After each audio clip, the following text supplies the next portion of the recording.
बोले श्री कृष्ण भगवान की जय। आज हम इस वीडियो में कार्तिक मास के महात्म का 22वां और 23वां अध्याय प्रस्तुत कर रहे हैं। राजा पृथु ने नारद जी से पूछा, हे देवर्षि, कृपया आप मुझे यह बताइए कि वृंदा को मोहित करके भगवान श्री हरि विष्णु जी ने क्या किया और फिर वह कहाँ गए।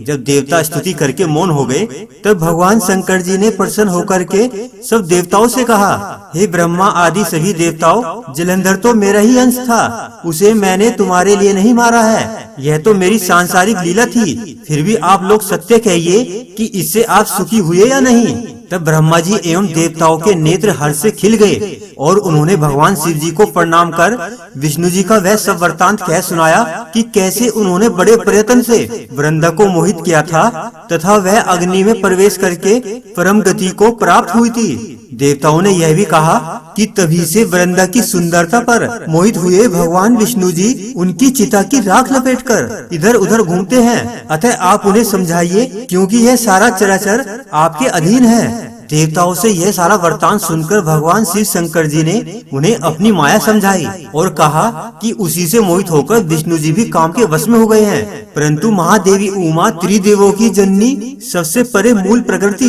परम मनोहर और वही गिरिजा भी कहलाती है। अतः विष्णु जी का मोह दूर करने के लिए आप उनकी शरण में जाइए। भगवान शिव जी की आज्ञा से सभी देवता मूल प्रकृति को प्रसन्न करने के लिए चल दिए। उनके स्थान पर पहुंचकर उन्होंने देवी की बड़ी स्तुति की। तब आकाशवाणी हुई कि हे देवताओं, मैं ही तीन प्रकार से तीनों गुणों से पृथक होकर सत्य गुण से गोरा, रजो गुण से लक्ष्मी और तमो गुण से ज्योति रूप हूँ। अतः आप सब उन तीनों देवियों के पास जाओ तो वे तुम्हारे मनोरथों को पूर्ण कर देंगी। यह सब सुनकर देवता देवी भगवती के वाक्यों का आदर करते हुए महागौरी, लक्ष्मी और सरस्वती को प्रणाम करने लगे। सब देवताओं ने भक्ति पूर्वक तीनों देवियों की प्रार्थना की। उनकी स्तुति से तीनों देवियां प्रसन्न होकर वहां प्रकट हो गई। सभी देवताओं ने खुश होकर निवेदन किया। तब उन देवियों ने कुछ बीज देकर कहा, इन्हें ले जाकर बो दो तो तुम्हारे सब कार्य सिद्ध हो जाएंगे। ब्रह्मा जी एवं सभी देवता देवियों द्वारा दिए गए बीजों को लेकर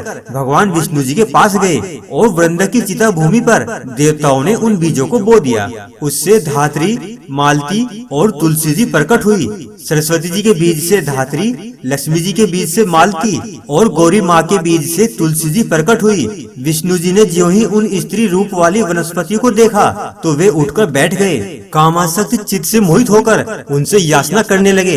धात्री और तुलसी जी ने उनसे प्रीति की। विष्णु जी अब सारा दुख भूलकर देवताओं से नमस्कृत होकर अपने लोक बैकुंठ में चले गए और वे पहले की तरह शांत तथा सुखी होकर भगवान शंकर जी का स्मरण करने लगे। यह आख्यान भगवान शिव जी की भक्ति को प्रदान करने वाला है तथा मनुष्य के जन्म जन्मांतर के पाप दोषों को नष्ट करने वाला है। तो इस प्रकार से यहाँ कार्तिक मास के महात्म का 22वां अध्याय पूर्ण होता है। चलिए अब शुरू करते हैं कार्तिक मास के महात्म का 23वां अध्याय। नारद जी बोले, हे राजन, यही कारण है कि कार्तिक मास के व्रत उद्यापन में तुलसी के पौधे एवं भगवान विष्णु जी की पूजा की जाती है।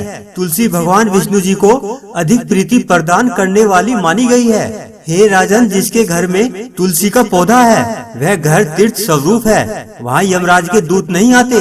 तुलसी का पौधा सदैव पापों का नाश करने वाला है तथा अभिष्ट कामनाओं को देने वाला है। नर्मदा का दर्शन, गंगा का स्नान और तुलसी वन का संसर्ग, ये तीनों एक समान कहे गए हैं। जो तुलसी की मंजरी से संयुक्त होकर प्राण त्याग करता है वह अपने जीवन में सैकड़ों पापों से युक्त ही क्यों न हो तो भी यमराज उसकी ओर नहीं देख सकते। तुलसी को छूने मात्र से कामिक, वाचिक तथा मानसिक आदि सभी पाप नष्ट हो जाते हैं। जो मनुष्य तुलसी दल से भगवान श्री हरि का पूजन करते हैं वह जन्म मरण के चक्कर से छूट जाते हैं। तुलसी दल में समस्त तीर्थ, गंगा आदि सभी पवित्र नदियाँ और विष्णु जी एवं सभी देवता निवास करते हैं। हे राजन, जो मनुष्य तुलसी के काष्ठ का चंदन लगाते हैं उन्हें सहजी मुक्ति प्राप्त हो जाती है। जहाँ तुलसी के पौधे की छाया होती है वहीं पितरों की तृप्ति के लिए श्राद्ध करना चाहिए। जो प्रतिदिन आदर पूर्वक तुलसी जी की महिमा सुनता है वह सब पापों से मुक्त होकर ब्रह्मलोक को जाता है। इसी प्रकार आंवले का महान वृक्ष सभी पापों का नाश करने वाला है। आंवले का वृक्ष भगवान विष्णु जी को अत्यंत प्रिय है। इसके स्मरण मात्र से ही मनुष्य गोदान का फल प्राप्त करता है। जो मनुष्य कार्तिक मास में आंवले के वन में भगवान विष्णु जी की पूजा तथा आंवले की छाया में भोजन करता है, उसके सभी पाप नष्ट हो जाते हैं। आंवले की छाया में मनुष्य जो भी पुण्य करता है वह कई गुना हो जाता है। और जो मनुष्य आंवले की छाया के नीचे कार्तिक मास में ब्राह्मण दंपति को एक बार भी भोजन देकर स्वयं भोजन करता है वह अन्न दोष से मुक्त हो जाता है। लक्ष्मी प्राप्ति की इच्छा रखने वाले मनुष्य को सदैव आंवले से स्नान करना चाहिए। नवमी, अमावस्या, सप्तमी, संक्रांति, रविवार, चंद्र ग्रहण तथा सूर्य ग्रहण के दिन आंवले से स्नान नहीं करना चाहिए। जो मनुष्य आंवले की छाया में बैठकर पिंडदान करता है उसके पितर भगवान विष्णु के प्रसाद से मोक्ष को प्राप्त होते हैं। और जो मनुष्य आंवले के फल और तुलसी दल को पानी में मिलाकर स्नान करता है उसे गंगा स्नान का फल प्राप्त होता है।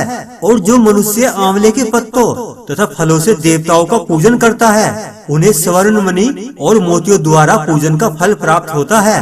कार्तिक मास में जब सूर्य तुला राशि में होता है तब सभी तीर्थ, ऋषि, देवता और सभी यज्ञ आंवले के वृक्ष में वास करते हैं। जो मनुष्य कार्तिक मास की द्वादशी तिथि को तुलसी दल और आंवले की छाया में बैठकर भोजन करते हैं उनके 1 वर्ष तक अन्न संसर्ग से उत्पन्न हुए पापों का नाश हो जाता है। जो मनुष्य कार्तिक मास में आंवले की जड़ में विष्णु जी का पूजन करते हैं उन्हें श्री विष्णु क्षेत्रों के पूजन का फल प्राप्त होता है। आंवले और तुलसी की महत्ता का वर्णन करने में ब्रह्मा जी भी समर्थ नहीं है, इसलिए धात्री और तुलसी जी की जन्म कथा सुनने से मनुष्य अपने वंश सहित भक्ति को पाता है।